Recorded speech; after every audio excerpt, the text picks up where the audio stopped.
자, 여러분 안녕하십니까? 회계 강의 시작하겠습니다. 자, 이제 90쪽에 가볼까요? 90쪽에 보시면 후속 원가 및 무슨 원가 나왔나요? 차입 원가 나와 있습니다. 자, 후속 원가. 그죠? 여러분, 취득 이후의 지출을 우리는 뭐라고 그래요? 취득 이후의 지출을 후속 원가라고 하죠. 그죠? 취득 이후의 지출을 우리는 후속 원가라고 합니다. 자, 한번 읽어볼까요? 유형자산을 취득한 이후 지출한 금액으로 출지세요. 자산 이식 요건을 충족하는 경우에는 자산으로 처리하며 그랬죠. 자산 이식 요건을 충족하지 못해 경우에는 뭘로 처리한다? 에? 비용으로 처리한다 이거죠. 그죠? 그러면 자산이식 요건이 뭔가요? 이거죠. 자산이식 요건이 뭔가요? 그러면 앞으로 돈 들어올 것 같아. 그죠? 앞으로 돈 들어올 것 같아. 이거죠. 그러면 충족하면 자산원가에 뭐한다? 포함. 그러나 이것을 우리는 뭐라 그래요? 자, 자본적 지출. 자본적 지출. 그런데 자본적 지출한 말을 표현을 쓰진 않아요. 그렇다고 용어가 사라진 건 아니겠지만 결론은 거기 나와 있죠. 그림. 자산이니까 충족해? 예스. 그럼 원가에 포함. 자산이식 요건을 충족하지 못해. 그러면 얘는 뭐예요? 비용으로 처리합니다. 회계정의들은 자본적 지출 또는 수익적 지출 이렇게 얘기하죠. 그죠? 예를 들어서 전구 담아 나갔어. 전구 담아 나갔어. 비교할 게 아니죠. 얘는 뭘로 들어가요? 비용으로 잡아 들어가겠고, 자, 우리 집에 엘리베이터 설치했어요. 아니면 또는 1층인데 2층으로 중축했어요. 그러면 앞으로 돈 들어올 것 같아. 그죠? 그럼 뭐예요? 가치가 증대됐죠. 이것은 자본적 지출이고, 그 다음에 현상 유지를 위한 지출을 뭐라 그래요? 우리는 수익적 지출. 다 아시죠? 여러분, 여자분들 어떻게 화장품 샀어? 발랐어. 이뻐지죠? 그죠? 현상 유지를 위한 지출은 수익적 지출이고요. 자, 성형수술했어. 그러면 가치가 증대됐죠? 이건 뭐라 그래요? 예?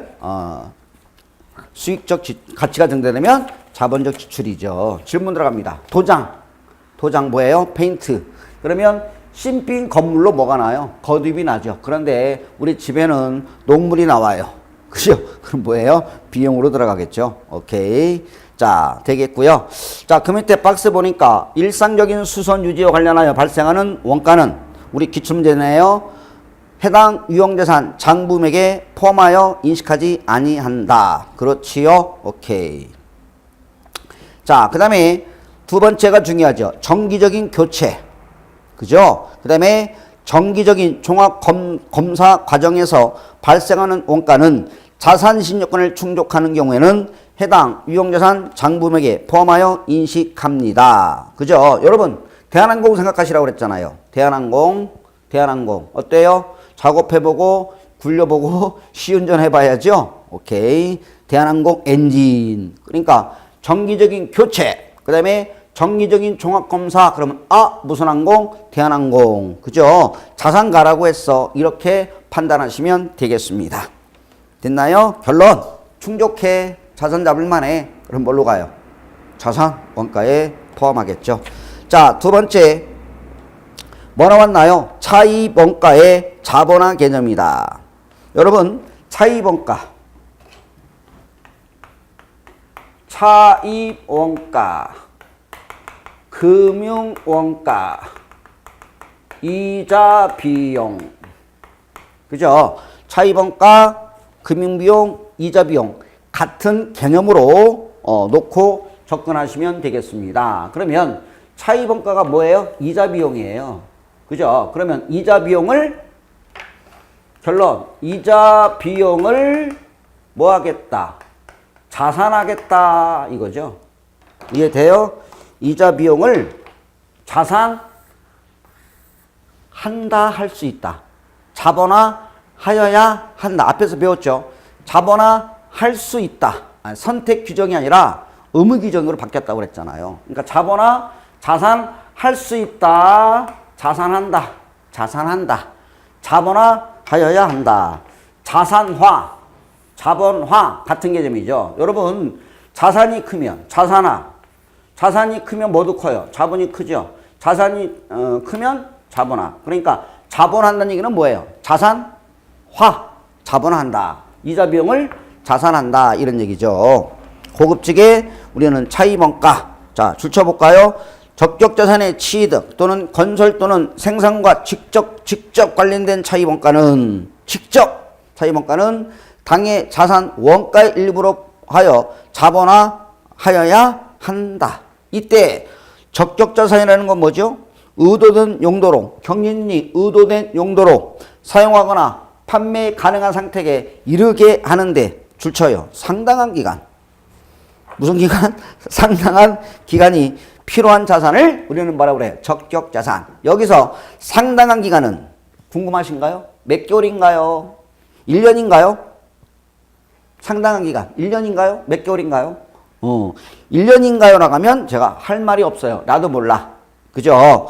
기준에서는 상당한 기간만 얘기를 하고 있지 몇 개월이라고 얘기하고는 있지는 정의하고 있지는 않아요. 세 번째 중요한 건 적격자산의 범위죠. 5가지 외우세요. 재고자산, 제조설비자산, 전력생산설비, 무용자산, 투자부동산.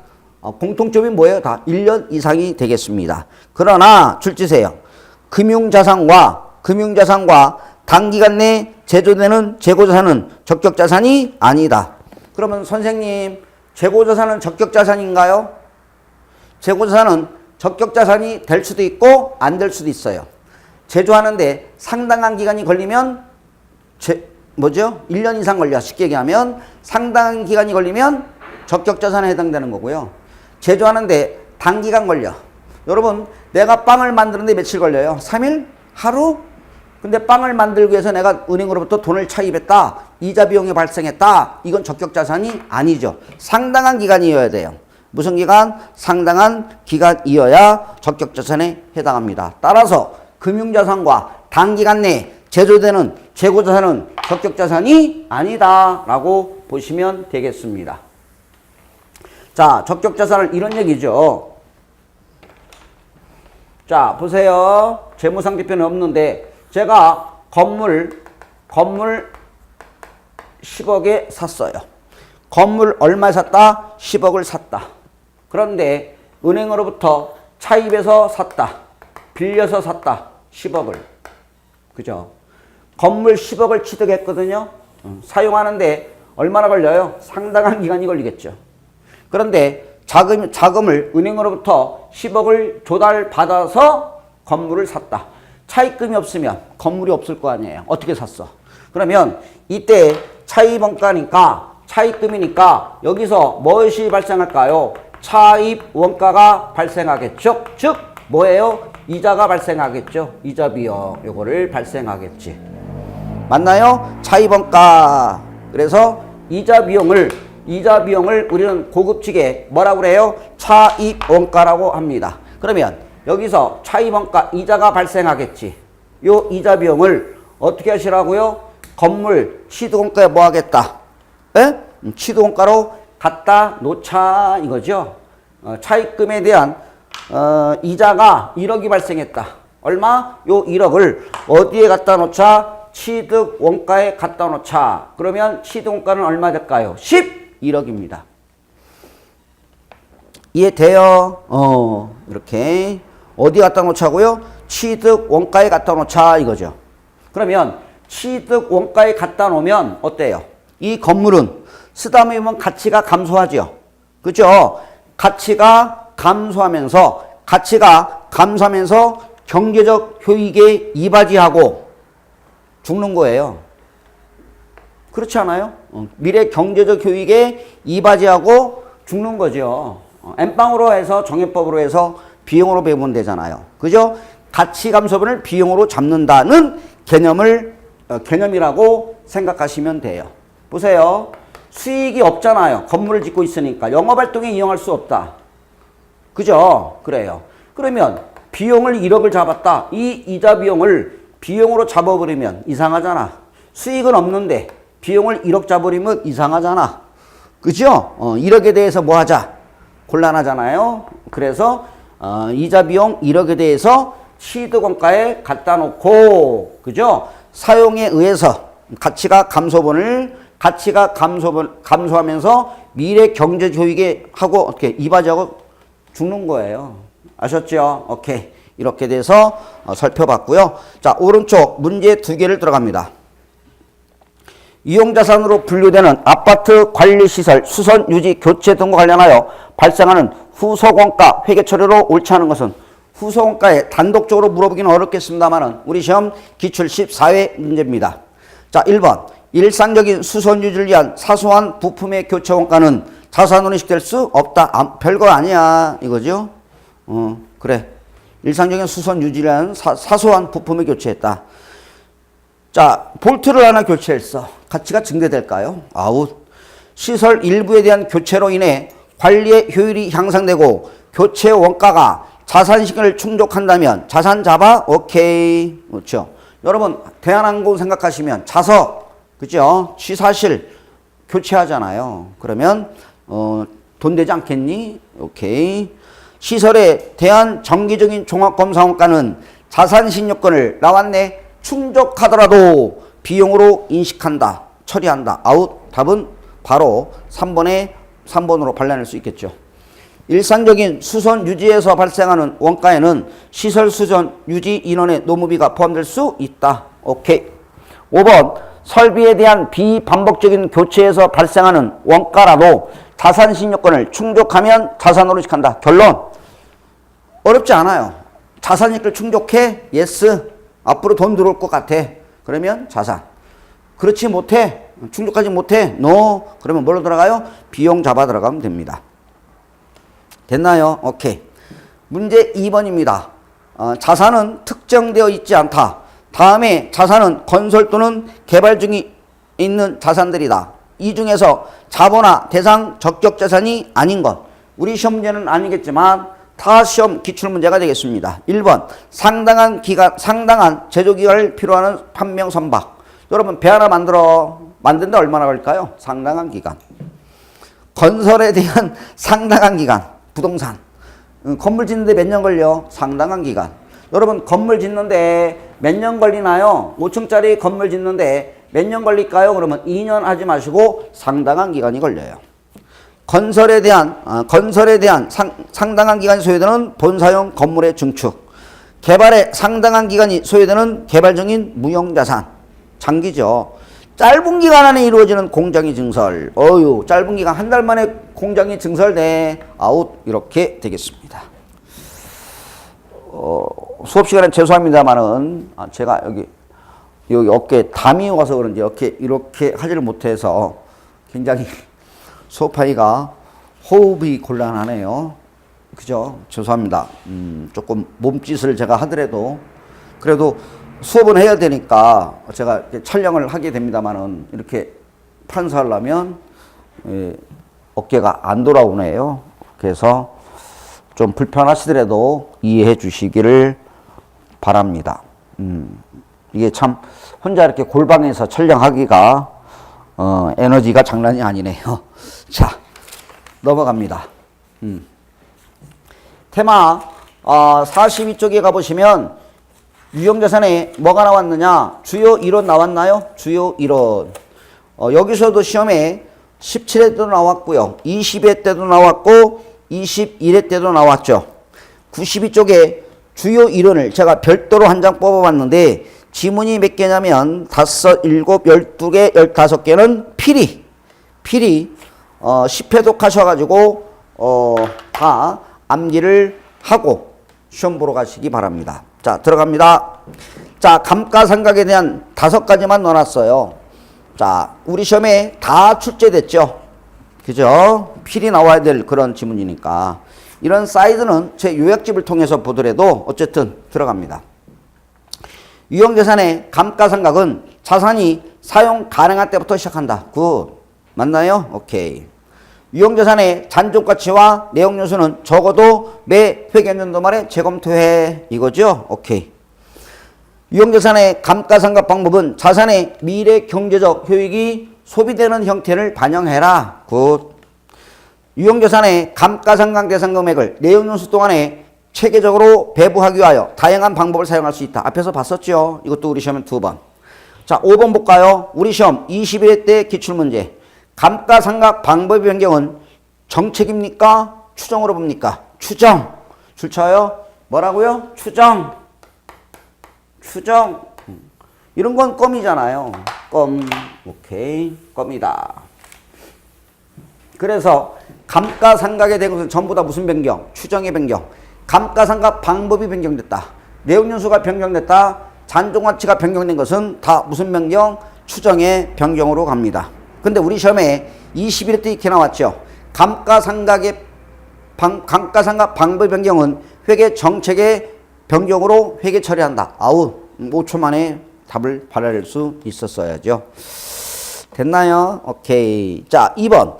원가 모형과 재평가 모형 중에서 1번까지 나왔습니다. 7. 자, 기업은 원가 모형이나 재평가 모형 중 둘 다 가능해요. 그죠? 선택하여 유형자산 분류별로 동일하게 적용한다. 재평가는 보고기간 말에 자산의 장부목이 공정가치와 중요하게 차이가 나지 않도록 어떻게 해라? 줄쳐요. 주기적으로 수행한다. 이것도 우리 시험 문제 출제됐고요. 3번 또 출제. 동일한 분류의 유형자산은 동시에 재평가한다. 줄쳐요. 특정 유형자산을 재평가할 때 해당 자산에 포함되는 유형자산 분류 전체를 재평가한다. 다시 얘기할까요? 특정 유형자산을 재평가할 때 해당 자산에 포함되는 유형자산 분류 전체를 재평가한다. 4번 우리 시험에 20회 때 출제됐죠. 재평가가 단기간 내 수행되며 계속적으로 갱신된다면 동일한 분류 내에 속하는 자산이라도 하더라도 순차적으로 재평가할 수 있다 없다? 있다. 근데 우리 시험에 어떻게 오답을 팠을까요? 없다. 이렇게 오답을 팠고요. 자, 5번, 6번, 7번 중요합니다. 자산의 장부금액이 재평가로 인하여 증가, 올랐어요. 오른 뭐예요? 자본. 그 증가액은 기타 포괄손익으로 인식하고 줄쳐요. 기타 포괄손익. 올랐어요. 자본. 기타 포괄손익을 인식하고 재평가 잉여금 감옥으로 자본에 가산한다. 6번. 떨어졌어. 뭐예요? 비용. 당기손익이죠. 자산의 장부금액이 재평가로 인하여 감소된 경우 그 감소액은 당기손익으로 인식합니다. 9. 7번 우리 시험 20회 때 유형자산과 관련하여 자본에 계상된 재평가 잉여금은 그 자산이 제거될 때 잉여금으로 대체할 수 있다 없다? 있다. 우리 시험에 없다라고 시험에 출제됐고요. 자, 세 번째 제거 및 손상 차손에 대해서 세 가지만 넣어봤습니다. 우리 시험에 다 출제가 됐죠. 1번 유형자산의 장부금액은 처분하는 때 또는 사용이나 처분을 통하여 미래 경제적 효익이 기대되지 않을 때 재무상태표에서 제거한다. 확인됐나요? 굿. 2번 유형자산의 회수 가능액의 장부금액에 줄쳐요. 미달. 뭐라고요? 미달. 회수 가능액이 장부금액에 미달하는 경우에 유형자산의 장부금액을 회수 가능액으로 감소시킨다. 당해 손상차손은 줄쳐요. 당기손익. 뭐라고요? 당기손익. 우리 시험에 기타 포괄손익 이렇게 오답을 팠습니다. 손상차손은 뭐라고요? 당기손익. 기타 포괄손익 아니에요. 또한 손상차손 누계 감옥으로 당해 유형자산에 줄쳐요. 차감 계정으로 표시한다. 손상차손 누계액은 자산의 차감 계정이야 라고 하셔야 돼요. 직접 차감한다. 아웃 되겠습니다. 3번 회수 가능액은 순공정가치와 사용가치 등 줄쳐요. 큰 금액. 뭐라고요? 큰 금액. 이 경우 순공정가치란 공정가치에서 뭐예요? 처분 부대원가를 차감한 금액으로 한다. 그 되겠습니다. 됐나요? 자, 문제 2번 갑니다. 유형자산 감가상각에 대한 설명으로 옳지 않은 것은 감가상각은 자산이 사용 가능한 때부터 시작한다. 굿. 자, 얘가 우리 시험 21회 기출문제잖아요. 껌이죠. 감가상각 방법은 자산의 미래 경제적 효익이 소비될 것으로 예상되는 형태를 반영한다. 3번 감가상각 방법의 변경은 정책이다, 추정이다. 추정의 변경으로 회계 처리합니다. 따라서 정답은 몇 번? 3번. 굿. 감가상각 대상 금액을 내역연수 동안에 체계적으로 배부하기 위하여 다양한 방법을 사용할 수 있다. 5번에 잔존가치와 내역연수의 변경은 무슨 변경? 추정의 변경으로 간다. 굿. 그렇지요. 오케이. 그러니까 여러분들은 이제 계산 문제는 어지간하면 이제 쉬운 건 다 맞출 수 있잖아요. 어려우면 너도 못 풀어? 그럼 너도 못 풀어요. 그럼 합격은 이론 한 문제를 맞추고 못 맞추고에 따라서 합격을 정합니다. 작년에 21회 때 이론 문제가 9개 나왔었거든요. 다 맞춰야 돼요. 어떤 분은 그러죠. 선생님 이론 10개 돼서 20회 때도 그랬죠. 2개 맞았어요. 하나 맞았어요. 그러면 곤란해요. 어려워요. 아셨죠? 자, 그 다음에 밑에 볼까요? 유형자산에 관한 설명으로 옳지 않은 것은? 자, 복합적인 문제인데 유형자산의 장부금액은 처분하는 때 또는 사용이나 처분을 통하여 미래 경제효익이 기대되지 않을 때 장부에서 쫓겨난다. 제거한다. 됐나요? 자, 2번 유형자산이 손상된 경우 장부 금액과 회수 간의 차익은 봐봐요. 기타 포괄손익 아웃. 뭘로 처리해요? 단기손익. 그리고 유형자산에서 직접 차감한다. 아웃. 뭐예요? 유형자산의 차감 계정이야. 이렇게 자신있게 얘기할 수 있어요. 감가상각 누계액은 손상차손은 단기손익으로 인식하고 손상차손 누계액은 유형자산의 차감 표시야. 이렇게 얘기해야 되죠. 그 다음에 그래서 답은 몇 번? 2번이 되겠고요. 손상차손 인식 시 고려되는 회수 가능액이란 순공정가치와 사용가치 중 큰 금액, 작은 금액, 큰 금액. 유형자산의 잔존가치와 내역연수는 적어도 뭐 하라고요? 회계연도 말에 재검토한다. 재평가는 보고기 말에 자산의 장부 및 공정가치와 중요하게 차이가 나지 않도록 주기적으로 뭐한다? 수행한다. 여러분 이 유형자산의 주요 이론이 쉽나요? 아니면 민법의 소멸시효가 쉽나요? 얘가 쉬웠다. 아셨죠? 자, 넘어가겠습니다. 자, 이렇게 해서 챕터 42까지 유형자산에 대해 살펴봤고요. 자, 이제 무형자산으로 넘어갑니다. 무형입니다. 여러분 무형자산의 개념인데 얘는 계산 문제보다는 이론 문제가 나올 확률이 높겠죠. 얘는 물리적 실체가 있나요 없나요? 없으니까 무형인 거죠. 그죠? 있으면 유형이고 없으면 무형인 거죠. 우리 시험에 15회, 16회, 17회, 18회, 19회, 20회 계속 나옵니다. 다만 20회 때는 영어권에 대한 평가가 이론 문제로 등장한 바가 있습니다. 자, 그러면 여러분 이렇게 무형자산을 내부 창출할 수 있나요 없나요? 있겠죠? 그러면 내부 창출하기 위해서는 단계를 거치죠. 그죠? 단계를 거칩니다. 자, 첫 번째 연구 단계 리서치, 개발, 디벨로먼트라고 하는데 연구는 뭐예요? 뭘 만들어서 히트칠까? 뭘 할지 찾는 거죠. 그죠? 자, 뭘 할지 찾는 건데 자, 한번 포인트가 뭐냐? 줄쳐볼까요? 새로운 지식. 오케이. 지식, 새로운 지식을 얻고자 하는 활동, 연구. 기타 지식을 탐색. 혹시 탐색이 나오면 뭘로 봐야 돼요? 연구. 3번 어쩌고 끝에 여러가지 줄쳐요. 대체안을 탐색. 여러가지. 여러분 여러가지란 말이 나오면 여러가지란 말이 나오면 뭘로 가요? 연구야. 여러가지 중에서 대체안을 탐색하는 활동. 4번 네 번째 새롭거나 개선된 재료장치 제품 시스템의 용역에 대한 여러가지 대체. 그러면 나왔네. 새로운 지식을 얻고자 하는 활동. 그죠? 지식을 탐색. 여러가지 중에서 탐색. 여러가지 중에서 제안하고 설계. 이런 것들은 연구로 보겠고요. 반드시 연구인지 개발인지 구분할 필요가 있어요. 나올 수 있어요. 하나의 지문으로 나올 수 있겠고요. 아니면 독단적으로 세무사 간평 다 나왔거든요. 그죠? 박스를 다 박아놓고요. 연구 단계에서 발생한 지출 얼마 또는 개발 단계에서 분류할 금액은 얼마 이렇게 나올 수 있으니까 자, 개발 단계입니다. 그죠? 그래요. 바로 제품화 시키는 것을 우리는 뭐라 그래요? 개발 되겠는데 자, 1번 시제품 사용 전에 시제품 모형 설계. 2번 공구, 지구, 주형, 금형 등을 설계. 공통점 1번도 설계, 2번도 설계 들어갔고요. 3번 시험 공장을 설계.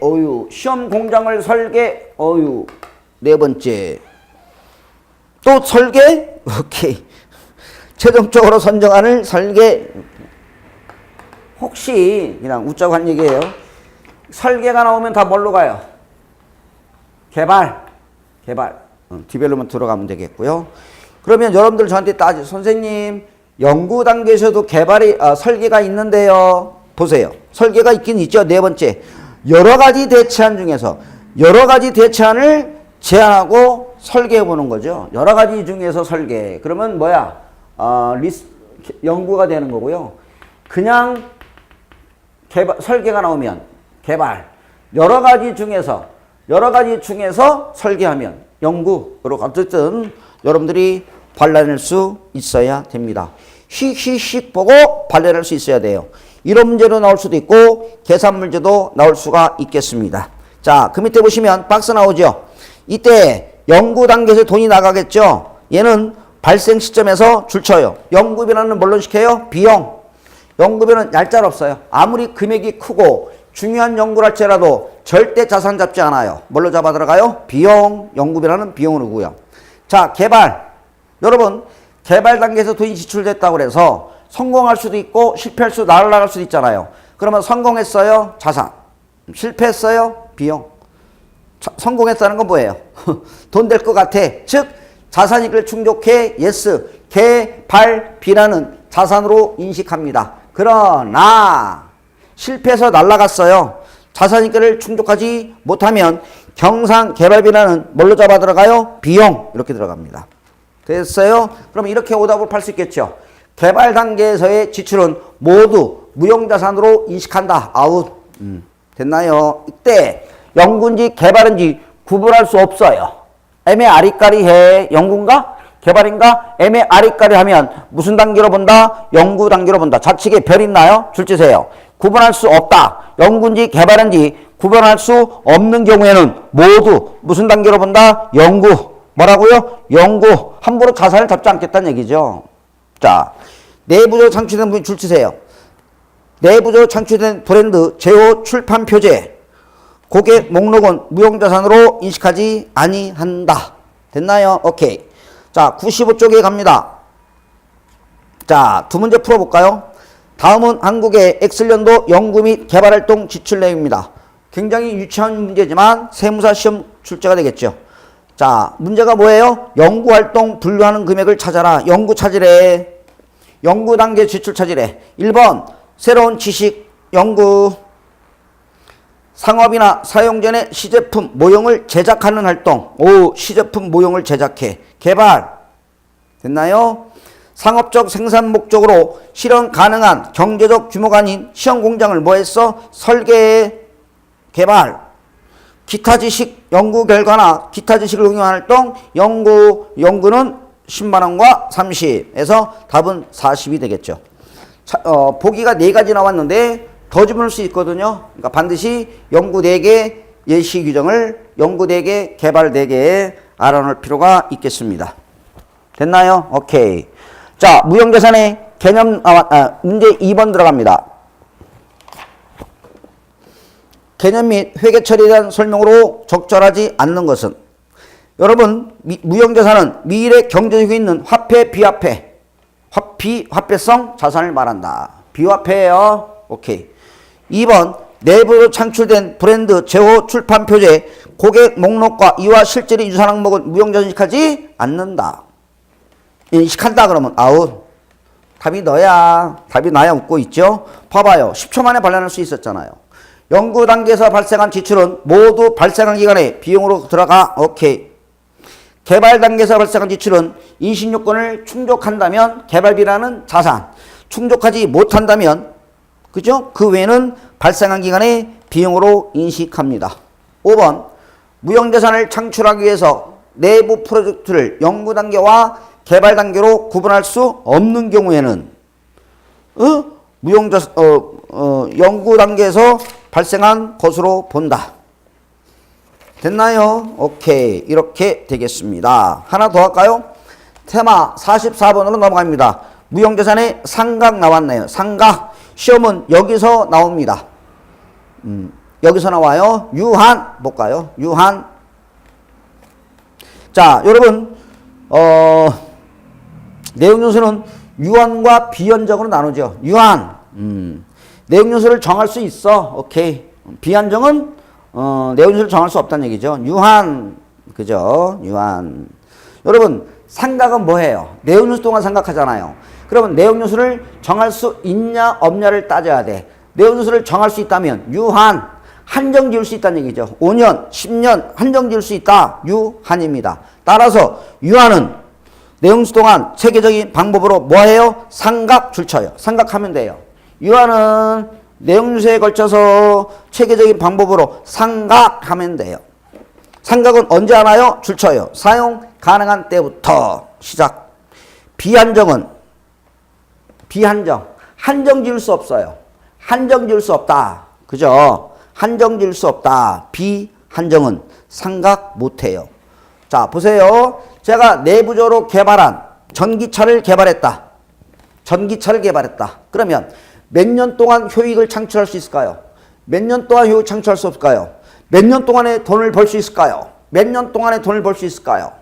내용 요소를 정할 수 없어. 그러면 비한정은 상각해요? 못해요? 못해요. 자, 줄 치세요. 시험에 다 나왔습니다. 비한정인 무형자산은 상각하지 않는다. 그러나 줄 치세요. 우리 시험에 나왔네요. 상각하지 않는 무형자산의 사건과 상황이 그 자산의 내용 요소가 비한정이라는 평가를 계속하여 내용 요소가 비한정이라는 평가를 계속하여 정당화하는지를 매 회기간에 검토한지 정당한지 아닌지를 매 회기간에 검토한다. 줄치시고요. 우리 시험에 나왔고요. 그 다음에 비한정인 또 줄치세요. 비한정인 무형자산은 비한정인 무형자산의 내용 요소를 유한 비한정에서 유한한 내용 요소로 변경하는 것은 줄쳐요. 추정의 변경. 우리 시험에 나왔죠. 20회 때 무슨 변경? 추정의 변경으로 회계 처리한다. 다 씹어서 드셔야 되고요. 유한한 무형자산에 제가 대표적인 4가지 넣어놨습니다. 자, 1번 들어갑니다. 무형자산의 상각 방법은 자산의 경제적 효익이 소비되는 형태를 반영한 방법인 정해법, 체감잔액법, 생산량 비례법 중 선택해야 한다. 다만 소비되는 형태를 신뢰성 있게 결정할 수 없는 경우에는 무슨 법을 사용한다? 줄쳐 정액법. 우리 시험에 정률법으로 오답을 2번 봤으니까 정액법. 합리적인 방법을 정할 수 없어. 그럼 뭘로 알아? 정액법. 2번. 제조 과정에서 사용된 무형자산의 상각액은 재고자산은 장부목에 포함한다. 이게 어려운 무슨 말이에요? 공장에서 발생했어. 공장에서 발생한 제조와 관련이 있어. 그러면 제조원가에 포함한다는 얘기예요. 제조 원가에 뭐한다? 포함. 이렇게. 제조와 관련이 있어. 무형자산 상각비가 제조와 관련이 있다면 당연히 제조원가에 포함합니다. 세 번째. 무형자산의 내용 요소는 뭘로 정할까요? 뭐가 생각나요? 긴, 짧은. 경제적 내용 요소는 돈을 벌어들이는 기간. 그죠? 법적으로 사용할 수 있는 기간 중 짧은 기간으로 합니다. 법적 내용 요소는 20년. 경제적 내용 요소는 10년. 둘 중 짧은. 뭘로 한다고요? 짧은 기간으로 합니다. 자, 4번째. 잔존가치 나왔나요? 여러분, 잔존가치는 찾아내기가 쉽지 않잖아요. 그죠? 그래서 줄쳐요. 원칙적으로 뭘로 본다? 0으로 본다. 원칙적으로 0으로 본답니다. 0. 원칙이 있으면 반드시 뭐가 있나요? 예외 없는 원칙 없죠. 그죠? 구입 약정이 있다. 구입 약정이 있다면 또 거래가 되고 있다면 잔존가치는 있을 수 있죠. 그죠? 원칙적으로 뭘로 본다? 0. 그죠? 그리고 무형자산의 잔존가치는 적어도 회계 기간에 재검토한다. 그러면 자, 말만 들어봅니다. 잔존가치는 항상 0으로 본다. OX, X. 잔존가치는 0이 아닌 경우도 있다. 굿. 됐나요? 20회 때 나왔어요. 잔존가치는 0이 아닌 경우도 있다. 굿 되겠습니다. 자, 3번째. 무형자산도 유형자산과 마찬가지로 원가 모형과 그죠? 재평가 모형 중 하나를 뭐 할 수 있나요? 선택할 수 있겠습니다. 네 번째, 비용 인식. 1번 잘 나옵니다. 2번도 시험에 잘 나옵니다. 무형자산에 대한 지출로서 최초의 비용으로 인식한 무형 항목에 대한 지출은 그 이후에 무형자산의 원가로 인식할 수 있다, 없다? 없다. 한 번 비용은 영원한 비용이죠. 한 번 해병은 영원한 해병이다요. 자, 2번도 출제세요. 무형자산도 유형자산과 마찬가지로 손상차손의 대상이다. 두 번 나왔네요. 한 번은 손상차손의 대상이다. 아니면 두 번째는 무형자산은 손상차손의 대상이 아니다. 이렇게 해서 오답으로 판 적이 있겠습니다. 자, 문제 들어갑니다. 문제 1번. 무형자산의 회계처리로 옳은 것은 무형자산에 대한 손상차손은 인식하지 않는다? 나왔잖아요. 아웃. 인식해요. 무형자산도 손상차손의 인식 대상이 된다. 가야 되겠고요. 2번. 내용연수가 한정인 무형자산은 삼각해? 하지마. 해야 돼요. 하면 돼요. 한정. 내용연수를 정할 수 있다는 얘기죠. 한정 지을 수 있다. 유한. 유한이라고 그랬죠. 삼각한다. 내용연수가 비한정인 무형자산은 정액법에 따라 생각한다? 웃기지 마. 이거지. 죄송합니다. 생각이라고 그랬어요? 오다. 생각이 아니라 뭐예요? 상각. 오답. 원래 오타가 없는데. 오타 나왔네요. 3번에 다시 내용연수가 비한정인 무형자산 정액법에 생각해? 아니, 뭐예요? 생각이 아니라 삼각해. 죄송합니다. 생각이 아니라 뭐 하셔야 돼? 생각하지 말고 삼각하셔야 돼요. 자, 4번. 무형자산은 유형자산과 달리 재평가 모형을 선택할 수 없어요? 아니에요. 원가 모형만 적용해요? 아니에요. 그죠? 무형자산도 유형자산과 마찬가지로 재평가 모형을 선택할 수 있겠습니다. 됐나요? 답은 5번. 무형자산의 잔존가치는 0이 아닌 경우도 있다. 오케이. 그렇죠. 자, 그 밑에 20번 볼까요? 무형자산의 회계처리에 대한 설명으로 옳지 않은 것은 내용연수가 비한정인 무형자산은 생각하지 아니한다. 그렇지요. 제조 과정에서 사용된 무형자산의 상각액은 재고자산의 장부액에 포함한다. 내용연수가 유한한 경우 상각은 자산을 사용했을 때부터 시작한다. 사용할 수 있을 때부터 생각합니다. 내용연수가 유한한 자산가 규형과 방법은 매 회계연도 말에 재검토한다. 오케이. 회계연도 말에 검토해야 돼. 그러면 검토해야 돼. 그러면 옳은 지문으로 오답으로 팔 수가 없겠고요. 5번 정답. 내용연수가 비한정인 무형자산의 내용연수를 유한한 내용연수로 변경하는 것은 정책이다, 추정이다. 정책이 아니라 뭐다? 추정. 뭐라고요? 추정의 변경이 되겠습니다. 자, 여기까지. 너무 아파서 안 되겠어요. 죽을 것 같아요. 자, 여러분 고생하셨습니다. 다음 시간에 뵙겠습니다. 감사합니다.